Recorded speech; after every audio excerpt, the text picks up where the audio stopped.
श्री जी का चरणामृत, इनमें से एक तो नियम बना लो। आप कहोगे संत चरणामृत मिलना कठिन है, आप मानसी गंगा, राधा कुंड, मानसरोवर इनका जल ले लो। कौन ऐसे संत महापुरुष है जिनके चरण धोवन ना हो वहां? पक्का बड़े बड़े सिद्धों की परंपरा से ये ब्रजरज उन्हीं की चरण रज से युक्त है, उन्हीं के आंसुओं से भींगी हुई है। ये जो कुंड है ना हमारे ब्रज में, इनकी समानता त्रिभुवन का कोई महातीर्थ भी नहीं कर सकता। प्रयागराज भी यहां आते हैं निष्पाप होने के लिए।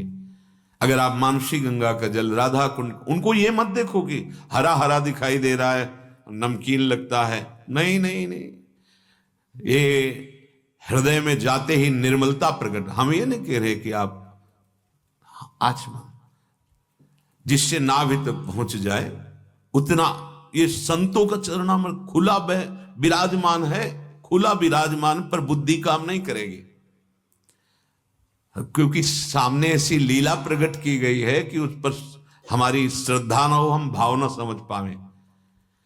और हमारे प्रभु का चरणामृत तो मिलता ही है। बिहारी जी, राधा रमन, राधा वल्लभ लाल, आप कहीं भी चले जाएं और अगर आप पात्र में चरणामृत मांगे, याचना करें, तो अंदर से कृपा करके श्री अंग सेवी पार्षद दे देते हैं। और हम उसमें जल मिला ले, सालों चल जाएगा, चाहे जहां हो। नियम बना ले, चरणामृत पक्का समझिए। ये बुद्धि को माया हर समय अपनी तरफ आकर्षित करती रहती, इसलिए बार बार सुनने पर भी आप नियम नहीं धारण कर पाते।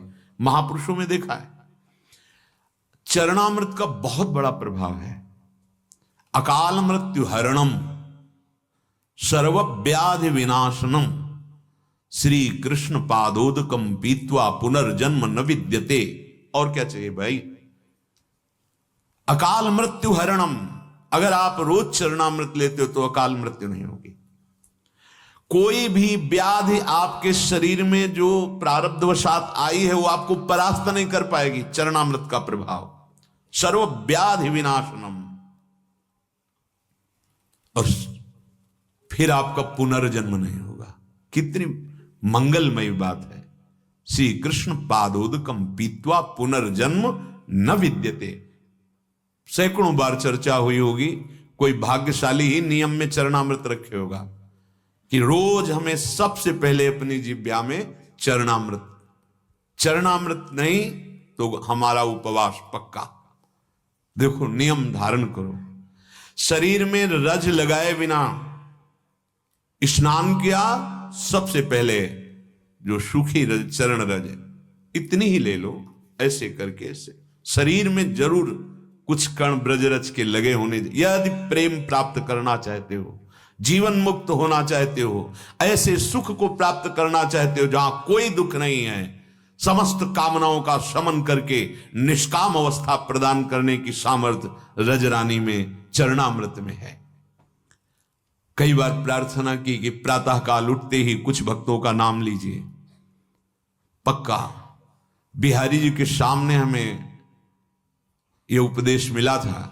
अपने आप ऐसे पास में खड़े थे संत भगवान और उन्होंने कहा, बाबा भक्तों का नाम रोज लेते हो? जानकारी के लिए कि आप क्या कहना चाहते हैं। तो महाराज कैसे, मतलब क्या करना है? ये भक्त नामावली की महिमा तो यहां हमें पूर्ण रूप से पता चली, पर उनका स्मरण भगवत कृपा से प्रारंभ नैष्ठिक ब्रह्मचर्य से ही था। प्रहलाद, नारद, पराशर, पुंडरीक, व्यास, अम्बरीश, सुख, सौनक, भीष्म, दाल्भ्यान, रुक्मांगदा, अर्जुन, वशिष्ठ, विभीषणादीन पुण्यानि मानि परम भागवतानि स्मरामि। ऐसे भक्तों का स्मरण इस भावना से नहीं, प्रातः इनका स्मरण किया जाता है, ऐसा संध्या वंदन आदि के ग्रंथों में जो लिखा था उसका कंठस्थ कर लेना। महिमा बिहारी जी के सामने कहा, बाबा 5 भक्तों का यदि रोज सुबह स्मरण कर ले तो आवागमन से मुक्त हो जाए।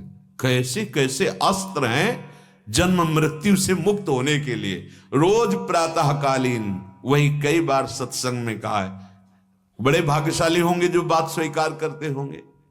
कितने हमारे पास अस्त्र हैं जिससे हम सहज में माया पर विजय प्राप्त कर लें। भगवान नरसिंह देव से स्तुति करते हुए प्रहलाद जी कहते हैं कि प्रभु, आपकी माया से पार होने के लिए मुझे कोई भय नहीं है। मैं आपसे विनय कर रहा हूं, इन संसार में फंसे हुए जीवों को देख करके मैं तो आपके चरणामृत और नाम और लीलामृत का पान करके इस पर विजय प्राप्त कर लूंगा, पता है।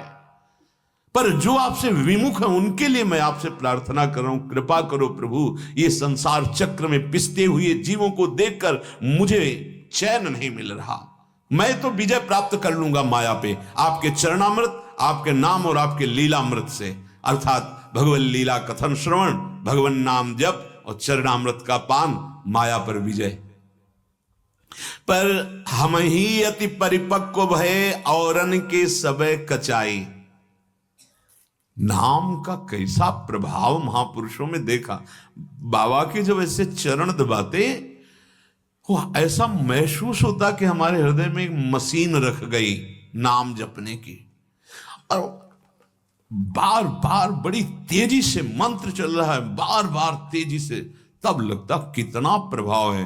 केवल चरण ऐसे जैसे दबाते, एक उदासीनता संसार से, भगवान नाम में प्रीति सहज में। तभी कह रहे, श्याम कृपा बिनु साध संग बिनु कहीं कौने रति पाई। बिल्कुल, अहो भाग्य यदि हमें साधु समागम मिले। हरिराम व्यास जी कह रहे हैं, कहन सुहेली रहन दुहेली बातन बहुत बड़ाई। जिनके हृदय में लक्ष्य नहीं है प्रिया प्रीतम, लक्ष्य है धन मान बड़ाई संसार के सुख भोग, तो कहते बहुत मीठी बात है। कहन सुहेली पल रहन दुहेली, कहते कुछ है चलते कुछ है, आचरण में कुछ है। कहते तो बहुत अच्छा है लेकिन आचरण में एक भी वो बात नहीं है, बस बातन बहुत बड़ा है। बातें तो बहुत बड़ी बड़ी हैं पर आचरण में वो नहीं है, तो प्रेम नहीं प्राप्त होने वाला, भगवत तत्व बोध प्राप्त होने वाला नहीं। अरे भाई सावधान, हरि मंदिर माला धरी गुरु करी, जीवन के दुखदाई, दया दीनता दास भाव बिनु मिले न व्यास कन्हाई। हे भाई, ये भागवतिक चिन्हों को धारण करके कंठी माला और तिलक आदि और गुरुदेव का वर्ण करके जीवन को जहां सुख सिंधु प्रभु की तरफ बढ़ाना चाहिए, वहां तुम विपरीत दिशा को जा रहे हो। इतने रुई और तिनके से भी हम लोग हल्के हो रहे हैं। ये दैन्यता का विषय नहीं, चंद रुपए चंद प्रणाम नमस्कार में अपने प्रभु को भूल गए।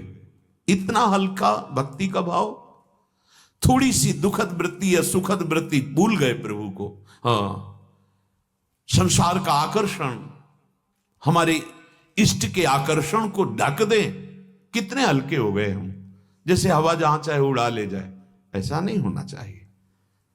राम प्रताप सुमिर पन रूपा, बहुत वजनदार हो, इतने हल्के मत बनो कि कोई भी तुम्हारे भाव को उड़ा दे, कोई भी तुम्हारे भजन को उड़ा दे, कोई भी तुम्हारी निष्ठा को उड़ा दे।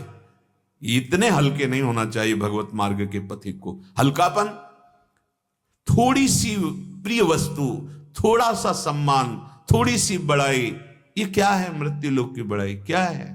एक से एक प्रतापी हुई, एक से एक महापुरुष गए ना सब, कहा तुम्हारा क्या होगा? यदि इसी में अरज गए तो जो आप मुक्त होने आए थे, भगवत प्रेम प्राप्त करने आए थे, वो मिलेगा क्या?